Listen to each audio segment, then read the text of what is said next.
First flight chapter 2 Nelson Mandela long walk to freedom. इस video में student हम discuss करने वाले हैं इनसाइड और outside questions, long and short सभी इंपॉर्टेंट क्वेश्चंस हैं एनसीईआरटी के, पेज वाइज सेटअप किए गए हैं। अगर आपको पीडीएफ चाहिए तो टेलीग्राम का लिंक नीचे डिस्क्रिप्शन बॉक्स में दिया गया है, वहाँ पर जाके ज्वाइन कर सकते हैं लिंक को, और अभी आप क्वेश्चन आंसर वहाँ से डाउनलोड कर सकते हैं। अगर कोई डाउट है तो कमेंट सेक्शन में पूछ सकते हैं। जैसे कि हम पेज नंबर 18 और 90 पे जो क्वेश्चंस दिए हैं वो सबसे पहले डिस्कस करेंगे। First question asking to you, where did the ceremonies take place. Ceremonies कहाँ पे हो रही थी, यानी जो समारोह था वो कहाँ पे हो रहा था, सिर्फ उस प्लेस का नेम बोला है। तो फर्स्ट आपको सिर्फ ज़्यादा अपना इधर उधर ध्यान नहीं देना, सिर्फ उस मेन पॉइंट जो आपसे पूछा है पॉइंट टू पॉइंट पहले अपने फोकस करो। उसमें आपसे सिर्फ बिल्डिंग का पूछा है तो आप कुछ लाइन तो क्वेश्चन में से भी ले सकते हैं। The ceremonies took place in the, verb की सेकेंड फॉर्म लगा के उसको कंप्लीट करके बस आपको उसका नाम लिखना है, यूनियन बिल्डिंग ऑफ प्रीटोरिया। यहाँ से आपका आंसर कंप्लीट हो जाता है। ठीक है, विच वर अटेंडेड, अब वहाँ पे कौन कौन थे जो अटेंडेड थे, ये यहाँ तक भी आपका आंसर फिनिश हो जाता है। बट अगर आपको एक्सटेंड करना है अकॉर्डिंग टू मार्क, जो भी अगर मार्क्स के अकॉर्डिंग आंसर लिखना है तो आपको थोड़ा सा इंक्रीज कर सकते हैं। अदरवाइज यहाँ पे सिर्फ आपको ध्यान रखना है यूनियन बिल्डिंग ऑफ प्रीटोरिया, जहाँ पे वो सेरेमनीज हो रही थी। एंड लीडर्स थे जिन्होंने इसको, और डिग्नेटरीज थे जिन्होंने इसको अटेंड किया था। ठीक है, जो फेमस लीडर्स थे और जिन लोगों ने इसमें पार्टिसिपेट किया था।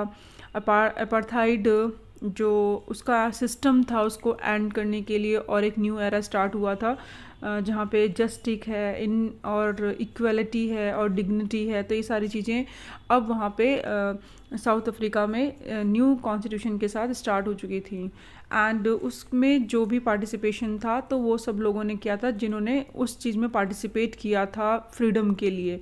अब सेकंड क्वेश्चन में स्टूडेंट पूछा, वैसे इंपॉर्टेंट नहीं है बट यहाँ पे दिया हुआ है तो इसके अकॉर्डिंग कोई नहीं, आप याद कर लीजिए कि एक बार रीड कर लीजिए बस, कि इंडिया के अंदर कोई आपको ऐसी बिल्डिंग का नाम पता है जो सैंडस्टोन से बनी हो।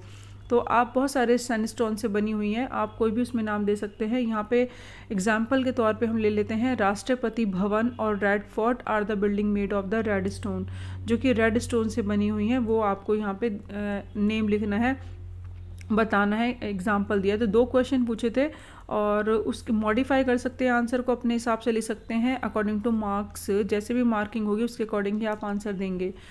अब सेकंड क्वेश्चन यहाँ से आपसे पूछता है कि कैन यू से how 10th may is an autumn day in South Africa. Autumn day south Africa में किसको बोला जाता है, 10th मे को क्यों बोला जाता है। सिंपल है, बहुत ज़्यादा इजी है। इस पर भी मेन हम जो बात करेंगे पॉइंट टू पॉइंट पे बात करेंगे, जिससे कि आपको इजी हो लिखने के लिए। फर्स्ट आप क्वेश्चन में से ही आंसर पहले स्टार्टिंग करिए तो वो ज़्यादा बेस्ट है, जिससे कि आपका स्ट्रेंथ भी बढ़ जाता है और आपको कुछ वर्ड्स हैं जो कि क्वेश्चन में से मिल जाते हैं और ये आपके लिए सेंटेंस को फ्रेम करना बहुत इजी होता है। 10th में is an autumn day in the South Africa because the old system of apartheid was coming to an end, क्योंकि पुराना जो सिस्टम था जो रंग भेदभाव को लेकर चलता था गोरे और कालों का, उसका एंड हो चुका था। नस्ल भेदभाव, ठीक है, अपार्थाइड जो वहाँ पे चलता था, ये इसी डे को, इस डे फिनिश हुआ था, तो इसीलिए इसको उसको बोला जाता है। तो यहाँ पे आप क्या देखेंगे, सिर्फ इतना सा ध्यान रखना है कि पुराने सिस्टम का एंड हो गया था, जो भी वहाँ पे भेदभाव होता था, डिस्क्रिमिनेशन होता था कलर को लेके, रंग को लेके, तो उसका एंड हो गया। बस इस लाइन का मेन जो पॉइंट टू पॉइंट अगर आंसर देते हैं तो वो यही बनता है। और अब अगर कंट्रास्ट में उसके साथ भी अगर कुछ और थोड़ा सा एक्सटेंड करना चाहते हैं तो आप उसको और एक्सप्लेन कर सकते हैं। लाइक इसके साथ क्यों कंपेयर किया गया है ऑटम सीज़न, जैसे कि भाई ऑटम सीज़न का जो ड्राई लीव्स होते हैं वो फेल डाउन हो जाते हैं इस ऑटम सीज़न में, और न्यू फ्रेश कलर के जो ग्रीन लीव्स होते हैं वो निकल के आते हैं। तो इसीलिए यहाँ पे कंपेयर किया गया है कि जैसे मानो 10th मई को जो ऑटम सीज़न बोला जाता है, इसीलिए मेन रीज़न है कि अपार्थाइड का एंड हो गया और न्यू सिस्टम जो था वो बिगन हो गया था। तो इसी के साथ अब हम स्टार्ट करते हैं थर्ड क्वेश्चन, जो कि आपसे पूछ रहा है, at the beginning of his speech mandala mentions an extraordinary human disaster. What does he mean by this? अब जो वो अपनी स्पीच स्टार्ट करते हैं नेल्सन मंडेला, जो कि तो वो ये वर्ड यूज़ करते हैं स्टार्टिंग में, उसका मतलब बताना है। And what is the glorious human achievement he speak of at the end, और ग्लोरियस ह्यूमन अचीवमेंट का मतलब क्या था जब वो अपनी स्पीच का एंड करते हैं। तो ये हमें क्या करना है, समझाना है कि उनका इन वर्ड्स का अपनी स्पीच में ऐड ऑन करने का मतलब क्या था।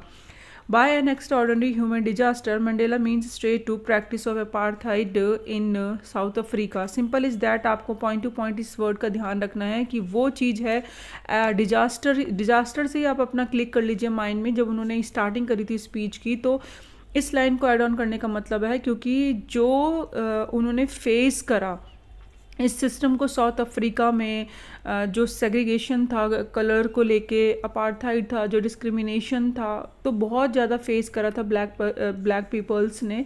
तो इसीलिए उस जो वहाँ पे प्रैक्टिस था यानी अपार्थाइड जो प्रैक्टिस में था साउथ अफ्रीका में, उसके लिए उन्होंने बोला कि ये एक्स्ट्रा ऑर्डिनरी ह्यूमन डिजास्टर था क्योंकि बहुत ज़्यादा फेस करना पड़ा उनको। And during this there was a racial segregation based on the colour and the black suffer a lot. और इस सेग्रीगेशन की वजह से सबसे ज़्यादा ब्लैक पीपल्स ने सफ़र करा। and he considered as a great glorious human achievement that a black person become the president of a country। और जो उन्होंने एंड में इस स्पीच में अपनी जो वर्ड यूज़ करा है वो पॉइंट टू पॉइंट क्या कहता है, उसका मीनिंग क्या है, यानी ग्लोरियस ह्यूमन अचीवमेंट ये है कि आज देखो ब्लैक पर्सन, क्योंकि जो नेल्सन मंडेला कलर है वो ब्लैक है और साउथ अफ्रीका में वो एज अ ब्लैक पर्सन है, तो वो आज उस कंट्री के प्रेसिडेंट हैं। तो ये अपने आप में ही एक उनके लिए ग्लोरियस अचीवमेंट थी। And not even consider human being and वे आर ट्रीटेड बैडली। और वहाँ पे एक प्रेसिडेंट बनना उनका नेल्सन मंडेला का बहुत बड़ी अचीवमेंट थी। क्यों? क्योंकि उन लोगों के साथ अच्छा बिहेव नहीं किया जाता था, उनको अच्छी तरीके से ट्रीट नहीं किया जाता था क्योंकि बिकॉज ऑफ जस्ट कलर, वो ब्लैक कलर के थे और जो अंग्रेज थे वो क्या, उनका कलर क्या था, फेयर कलर था, इसलिए। And now the new Republic, लेकिन अब जो था न्यू रिपब्लिक स्टार्ट हो चुका था, कॉन्स्टिट्यूशन बना था और बिल्कुल नए तरीके से सोशल जस्टिस, इक्वालिटी और ह्यूमन डिग्निटी को ऐड किया गया था, इंश्योर किया गया था हर किसी को ये सब चीज़ें मिलनी चाहिए। And never will south Africa see any exploitation of man by the man and racial discrimination. South Africa में अब ये दोबारा ये कभी नहीं देखा जाएगा एक्सप्लॉयटेशन और या हो रेशियल डिस्क्रिमिनेशन, किसी भी तरह का डिस्क्रिमिनेशन क्यों ना हो, वो प्रैक्टिस में कभी नहीं होगा। तो ये क्वेश्चन अपने आप में ही पॉइंट टू पॉइंट दो पॉइंट्स लेके आ रहे हैं। दो क्वेश्चन इसके अंदर पूछा है ग्लोरियस ह्यूमन अचीवमेंट का और आपसे स्टूडेंट पूछा है कि एक्स्ट्रा ऑर्डिनरी ह्यूमन डिजास्टर क्या है। तो दोनों के आंसर को कंपेयर करके इसके अंदर बहुत ही अच्छा आंसर बना हुआ है और आप इस क्वेश्चन को बहुत ही जगह यूज़ कर सकते हैं। बहुत इंपॉर्टेंट क्वेश्चन है। एक्स्ट्रा ऑर्डिनरी ह्यूमन डिजास्टर जैसे है कि उसको उससे ही पता चल रहा है डिजास्टर का, और ग्लोरियस ह्यूमन अचीवमेंट से पता चल रहा है कि जो अब उन्होंने न्यू कॉन्स्टिट्यूशन बनाया है, फ्रेम किया है और उसके अकॉर्डिंग जो भी अब प्रैक्टिस में है और जो पुराने सिस्टम है वो एंड हो गया है। तो ये आप इजीली इन चीज़ों को समझ सकते हैं और ये लाइन जो है बहुत सारे क्वेश्चंस में यूज़ होगा। New Republic ensure social justice, equality